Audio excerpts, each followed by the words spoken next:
Chika Minute, mga totoong tao, Don daw walang kaplastikan?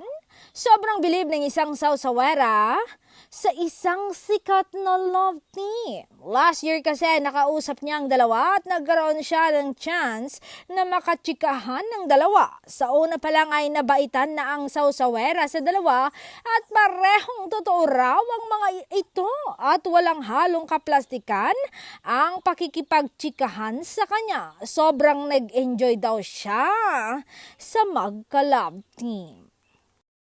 At laking gulat niya raw dahil sina Donnie Pangilinan at Bel Mariano pa raw ang talagang bumati at nangmusta sa kanya. Natandaan pa nila ako ang sweet, expected ko talaga na baka hindi na nila ako maalala pero mali ako. Ang sweet pa nila, si D, biniro pa ako, chika ni Marites.